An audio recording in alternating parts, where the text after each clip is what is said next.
అని రమ్మన్నాను. ఇప్పుడే చూపిస్తా బట్టలు ఇప్పుకోవాలని. హిందువుల యొక్క మనోభావాలను దెబ్బతీయడమే గవర్నమెంట్ యొక్క ఉద్దేశమా? నువ్వు ఏ పద్ధతి ప్రకారం విగ్రహాలను తొలగించినావు? బిడ్డ హిందువుల జోలికి వస్తే మాత్రం మా బజరంగ దళ కార్యకర్తలు చాలు నీకు.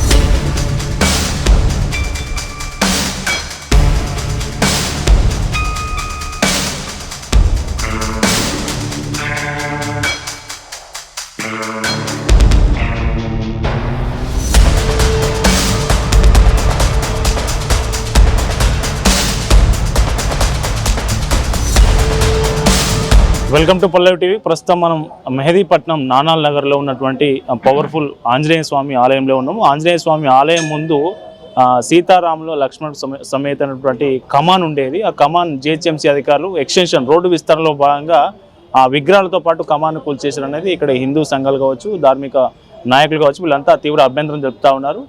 కొత్త కమాన్ కట్టడానికి కూడా ఆలోచన చేస్తూ ఉన్నారు. అసలు ఇక్కడ ఇష్యూ ఏంటి, ఎందుకు అట్లా కమాను వితౌట్ ఇంటిమేషన్ లేకుంటే శాస్త్రోక్తంగా కాకుండా ఎందుకు అట్లా తొలగించాల్సి వచ్చింది అనేది వీళ్ళతో మాట్లాడదాం. ఏం పేరు అన్న మీ పేరు? శ్రీకాంత్. ఏంటి అసలు ఇక్కడ సమస్య ఏంటి? ఇంతమంది హిందువులందరూ ఎందుకు ఇక్కడ జమ అయ్యారు? ఇక్కడ ఇది దాదాపు ఇక్కడ టోటల్ ఒక 5 గుళ్ళు ఉన్నాయి. ఇక్కడ రాంబాగ్ అంటాం, సీతారాం బాగ్ అంటాం, లక్ష్మణ్ బాగ్ అంటాము, ఇది బజరంగ్ బాగ్ అంటారు దీన్ని. అంటే ఈ యొక్క టెంపుల్ యొక్క చాలా పవిత్రత ఉంది, చాలామంది వచ్చి దర్శనం చేసుకుంటూ ఉంటారు. అయితే నేను అన్ఎక్స్పెక్టెడ్గా వితౌట్ ప్రయర్ నోటీస్, అంటే ఎలాంటి పేపర్ వర్క్ చేయకుండా డైరెక్ట్ వచ్చి లాల్ సింగ్ అనేటోడు కూల్చేసాడు. లాల్ సింగ్ ఎవరని చూస్తే వాడు క్రిస్టియన్. మరి ఆన్ చేతికి ఇచ్చేది కులగొట్టియడం ఏంది నాకు అర్థం కాలే. అంటే హిందువుల యొక్క మనోభావాలను దెబ్బతీయడమే గవర్నమెంట్ యొక్క ఉద్దేశమా? అంటే హిందువుల యొక్క మనోభావాలకు విలువ లేదా? అంటే మేము ఒక గుడికి కానీ ఒక దానికి ప్రతిష్ఠించాలంటే ఎన్ని రకాల పూజలు ఉంటాయి, ఎంత నియమ పద్ధతులు ఉంటాయి, అది ఏమీ పాటించకుండా ఆడ ఉన్నటువంటి ఒకే కమాన్ ఉంది, కమాన్ పైన విగ్రహాలు ఉన్నాయి, రాముల వారు, లక్ష్మణులు, సీతమ్మవారు, ఆంజనేయ స్వామి, వీళ్ళందరూ విగ్రహాలను ఇష్టం ఉన్నాడు కూల్చేస్తే అంటే మా మనోభావాలకు ఏం వాల్యూ లేదా? ఏమనుకుంటున్నాడు అని రమ్మన్నాను. ఇప్పుడే చూపిస్తా బట్టలు ఇప్పుకోవాలని. ఏమనుకుంటున్నాడు? ఎవరు ఆయన? ఆఫీసర్ ఆడ ఆఫీసర్ ఆర్డర్ ఇస్తే కాంట్రాక్టర్ కూలగొట్టిండ. ఆ ఆఫీసర్కి అంత ధైర్యం ఎట్లా వచ్చింది? మర్చిపోయి అని క్రిస్టియన్ శిలో కూలగొట్టుకోమను. మా దగ్గరకు వచ్చేందుకు ఓపు చూపిడు వచ్చేటాడు అంటే వానికి ప్రొసీజర్ ఏమనేది ఏం లేదా? వాడు పాటించాల్సిన అవసరం లేదా? ఇష్టం ఉన్నట్టు హిందువులు అనగానే కథం కూలగొట్టేసేయాలా? ఏమనుకుంటున్నాడు? తమాషా అవుతుంది దానికి. ఆయన చెప్తున్నా ఇంకోసారి మళ్ళీ నీ మీద ఏమైనా వచ్చిందంటే చాలా వస్తున్నాయి మన మీద కంప్లైంట్లు. రూల్స్ అండ్ రెగ్యులేషన్స్ అస్సలు ఫాలో అవుతలేడు వ్యక్తి. వానికి ఏముందో పర్సనల్ నాకు తెలియదు. బిడ్డ హిందువుల జోలికి వస్తే మాత్రం మా బజరంగ దళ కార్యకర్తలు చాలు నీకు సమాధానం చెప్తారు. జై శ్రీరామ్. ఇప్పుడు అతను ఆయన చేసిన ఈ అనుచిత చర్య మీద మీరు ఉన్నతాధికారులకు ఫిర్యాదు చేసిరా ఏంటి? అసలు ఉన్నతాధికారులకు ఫిర్యాదు చేస్తే ఏమంటున్నారు? ఇప్పుడు ఉన్నతాధికారులకు ఫిర్యాదు చేయడానికి లోకల్ టీం అనేది వెళ్తుంది.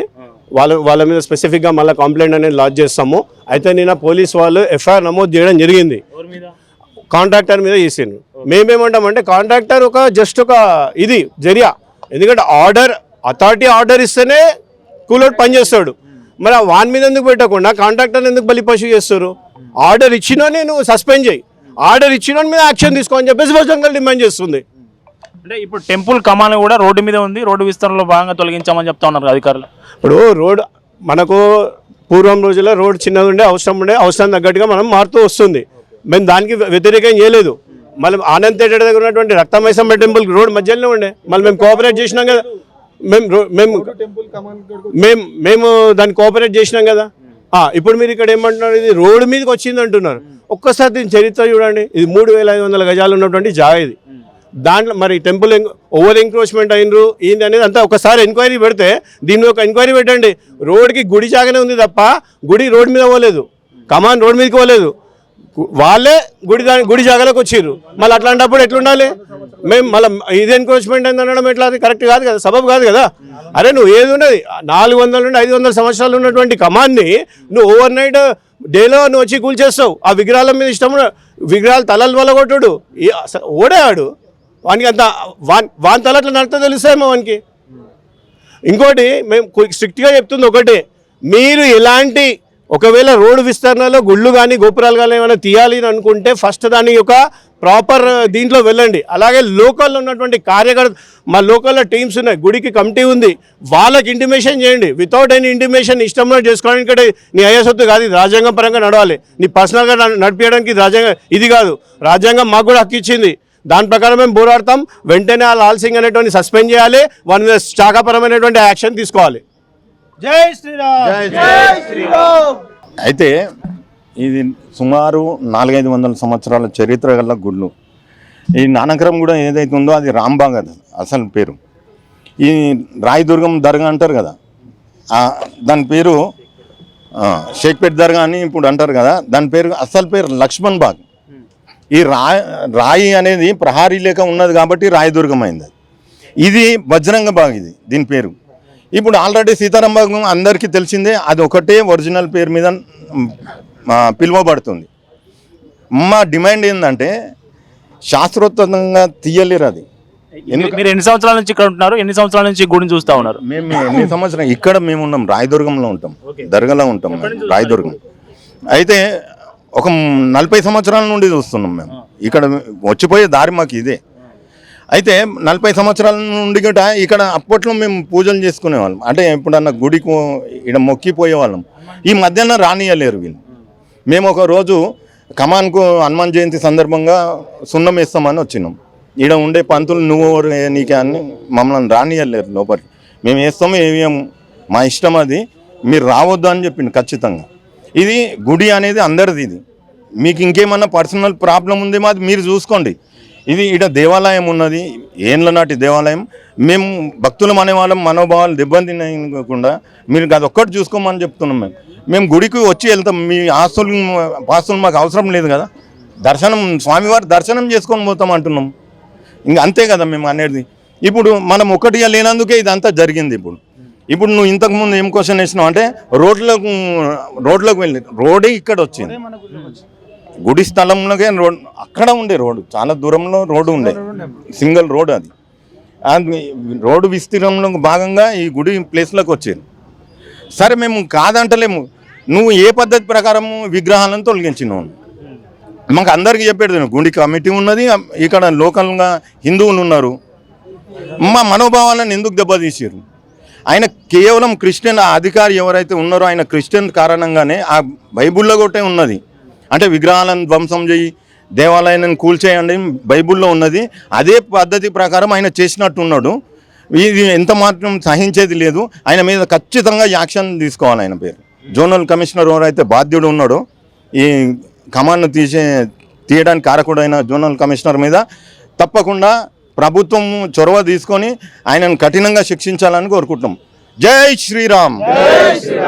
మెహదీపట్నం నానాల్ నగర్లో ఉన్నటువంటి ఆంజనేయ స్వామి టెంపుల్ ఏదైతే ఉందో, టెంపుల్ ముందు ఉన్నటువంటి కమాన్ ఆర్చ్ను, ఆ మీద ఉన్న విగ్రహాలను కూడా రాత్రికి రాత్రే కూల్చేసిన పరిస్థితి. కనీసం ఒక శాస్త్రోక్తంగా చేయకుండా ఎట్లా కూల్చేస్తారు, కమాన్ ఎట్లా కూల్చేస్తారని హిందువులంతా ఆందోళన చేస్తూ ఉన్నారు, ఆవేదన వ్యక్తం చేస్తూ ఉన్నారు. ఆ కూల్చేసిన కాంట్రాక్టర్ మీద కేసు కూడా నమోదైనట్టు తెలుస్తూ ఉంది. సో ఈ ఇష్యూకి సంబంధించి మనతో పాటు మాట్లాడడానికి కార్పొరేటర్ బంగారు ప్రకాష్ గారు ఉన్నారు. నమస్తే అన్న. నేను GHMC Bharatiya Janata Party ex floor leader. నేను ఇది చిన్నప్పటి నుంచి చూస్తున్న టెంపుల్. ఇది హిస్టారికల్ టెంపుల్, ఇది మామూలు టెంపుల్ కాదు. ఇది దీని కమాన్ ఉండే. మేము రోడ్ వెండింగ్ వ్యతిరేకం కాదు, ప్రజలకు అవసరం కలిగించాలని మాకు ఉండదు.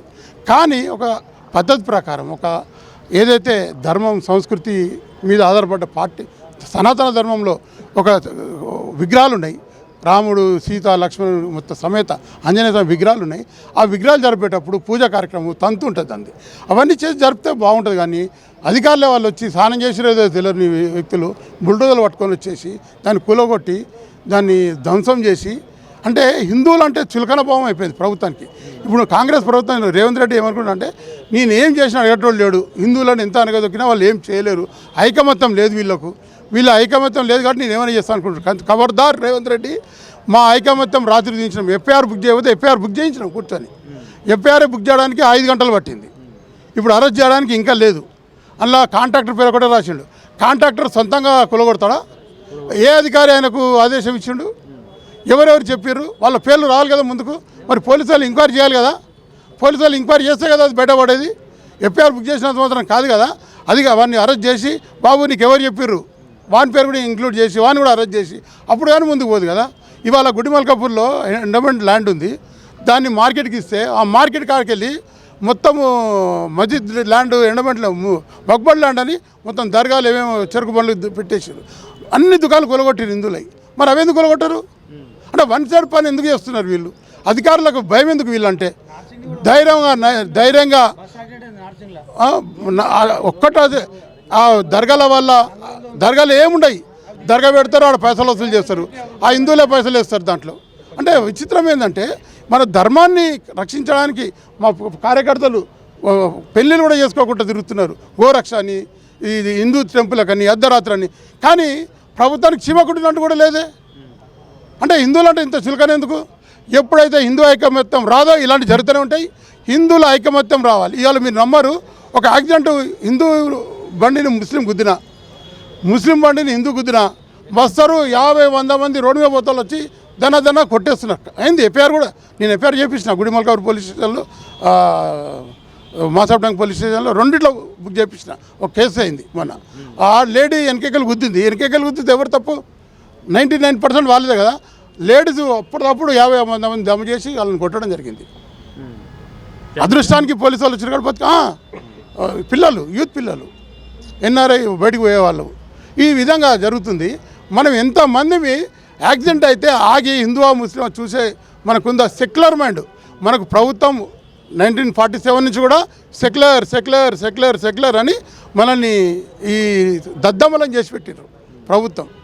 మన పాఠ్య పుస్తకాలలో కూడా ద అక్బర్ గ్రేటు, ఔరంగజేబు కూడా చంపినా కూడా చాలా గ్రేట్ అయినాయి, మంచి పనులు కూడా చేసాడని పైన ఒకటేమో మందిర్ కులగొట్టిని రాస్తాడు, 4 మంచి పనులు చేసాడని రాస్తాడు. ఈ విధంగా అశోకుడు చెట్లు నాటించాను ఎప్పుడు? బౌద్ధ మతం స్వీకరించినాక. అంతకుముందు నరరూప రాక్షసుడు, వీళ్ళు చెప్పే మాట. ఈ విధంగా మన పాఠ్యపుస్తకాలు 5 మినిస్టర్లు విద్యాశాఖ మంత్రి ఎవరికి ఇస్తారయ్యా అంటే 5 సార్లు కూడా ముస్లింలకే ఇచ్చారు విద్యాశాఖ. ఇది మన దౌర్భాగ్యం. ఎట్లా ఉంటుంది దాని తర్వాత మన సమాజం ఏముంది? ఈ విధంగా మనం ఇవాళ మనం చాలా స్ట్రగుల్ పడాలి, చాలా కష్టపడాలి. మన దేశంలో ఇవాళ మన దేశంలో మన పరిస్థితి ఉన్నది. అదే పాకిస్తాన్లో, బంగ్లాదేశ్లో వారి పరిస్థితి ఏందో అర్థం చేసుకోండి. వాళ్ళ హిందువులు అక్కడ ఎంత కష్టపడుతున్నారో అర్థం చేసుకోవాలి మనం. ఈ విధంగా ప్రతి ఒక్క దాంట్లో కూడా ప్రభుత్వం ఈ నిర్లక్ష్య వైఖరిని ఖండిస్తున్నాము. ఇక మీద ఇలాంటివి చేస్తే మాత్రం ఊరుకోము. ఇవాళ అధికారులను అరెస్ట్ చేయాలి, కాంట్రాక్టర్ని అరెస్ట్ చేయాలి, మా విగ్రహాలు మాకు ఇవ్వాలి. మేము వెనక జరగడానికి సిద్ధంగా ఉన్నాం, వెనక జరుపుకోవడానికి సిద్ధంగా ఉన్నాం. కానీ మాకు ఒక పద్ధతి ప్రకారంగా మాట్లాడి మాకు అగ్రిమెంట్ రాసిచ్చి అన్నీ చేస్తే కానీ మేము ఒప్పుకోము. సో ఇప్పుడు ఇదంటే కమాను ప్రభుత్వం ఆధ్వర్యంలో కూల్చివేత జరిగింది. సో హిందూ ఆలయాల మీద బయటి వ్యక్తులు, బయటి శక్తులు దాడులు చేస్తూ ఉన్నారు, వాళ్ళందరూ పిచ్చి వాళ్ళని చెప్తా ఉన్నారు. ఏంటి పిచ్చోనికి టెంపులే గుర్తు వస్తుంది, ఇంకేది గుర్తురాదు. పిచ్చోళ్ళకు టెంపుల్లే గుర్తొస్తాయి. మన పిచ్చోళ్ళను టెంపుల్ రోడ్ల మీద ఎందుకు నడిపిస్తున్నారు? రోడ్ల మీద ఎందుకు వస్తున్నారు వాళ్ళు?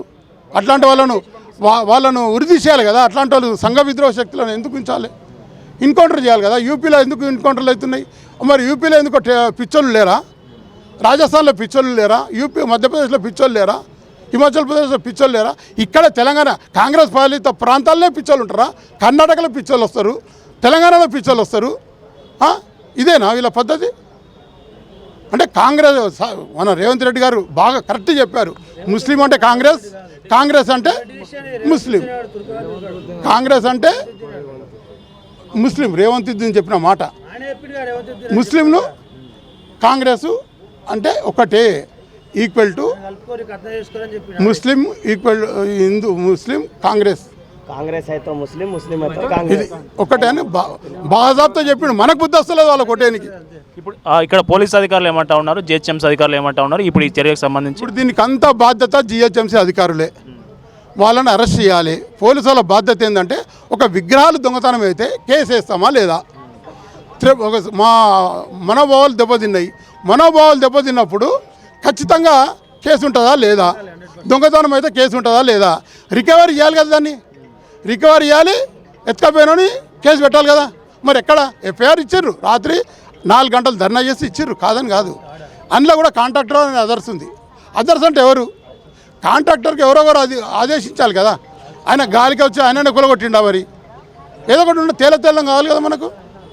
ఈ విధంగా అధికారులు, జిహెచ్ఎంసీ అధికారులకు ఏముందంటే ఇవాళ మురికి చోకాడ దుకాణాలు కూలగొట్టిరు, బాజాబ్తా వేసుకున్నారు. వీళ్ళు నోరు కింద మీద మూసుకొని వచ్చిర్రు. వీడికి రాగానే మేము కనబడతాం అడ్డంగా. జిహెచ్ఎంసీ అధికారులు, పోలీసు అధికారులను కూడా వెనక్కి వెళ్ళగొట్టిన పరిస్థితి కదా మొన్న కూల్చివేతల సందర్భంగా అందరూ చూసిర్రు. విచిత్రం ఏంటంటే అధికారి వణికిపోతున్నాడు. ఎందుకు వణికితే నువ్వు చేసిన తప్పైతే వనకాలి, తప్పైతే నువ్వు వనకాలి. పోలీసు అధికారులు వణుకుతున్నారు, వాడు ఇష్టం ఉన్నట్టుగా మీదకి వస్తున్నారు. కేసు పెట్టినా అన్నారు, ఏం చేసిన మరి ఎందుకు అరెస్ట్ చేయలే? అధికారుల పనుల్లో ఆటంకం కలిగించినందుకు ఎందుకు కేసు పెట్టలేదు, ఎందుకు అరెస్ట్ చేయలేదు? కేసు పెట్టేస్తారు, 4 రోజులు కాగానే దాన్ని మూసేస్తారు. అంటే వీళ్ళకి ఏంటంటే ఎంఏఎం పార్టీకి ఎట్లయిపోయిందంటే ఇది కూడా ఎంఏఎం పార్టీ ఆదేశం మీరేగా చేసిరు. ఇది కూడా మాట్లాడకండి. అందరు కూడా ఈ కమాన్ విరగొట్టడం కూడా ఖచ్చితంగా ఎంఏఎం ఆదేశమే. వాళ్ళకి అది పక్కా. ఎందుకంటే ఎంఏఎం వాళ్ళు వెనక లేకపోతే అధికారులు చేయరు. జిహెచ్ఎంసీలు వాళ్ళ ఆదేశమే. కొందరు ట్రాన్స్ఫర్ అయిన అధికారులు 15 రోజులైనా కూడా ఇంకా ఇక్కడే ఉన్నారు, పోతలేరు. దానికి దండ అంతా ఎంఏఎమే జరుగుతుంది ఇక్కడ విషయాలు. మాకు తెలుసు, స్థానికంగా ఉన్నాము. నేను 10 సంవత్సరాలు కార్పొరేషన్ చేసిన, నాకు అన్నీ తెలుసు వీళ్ళ సంగతులు. వీళ్ళు చేసే మూర్ఖ పనులు, దరిద్ర పనులు, అన్సోషల్ ఎలిమెంట్స్ అంటే మొత్తం ఉన్నది ఎంఏఎం పార్టీలో. వాళ్ళకి ఏం లేదు, వాళ్ళని నమ్ముకొని ఓటేస్తున్నారు కొందరు హిందువులు కూడా. జాగ్రత్త, మన గొయ్యి మనమే తవ్వుకుంటున్నాం, అది మీరు మర్చిపోవద్దు. ఎప్పుడైతే వాళ్ళకు మనం ఓటేస్తామో మన గొయ్యి మనం తవ్వుకున్నట్టే.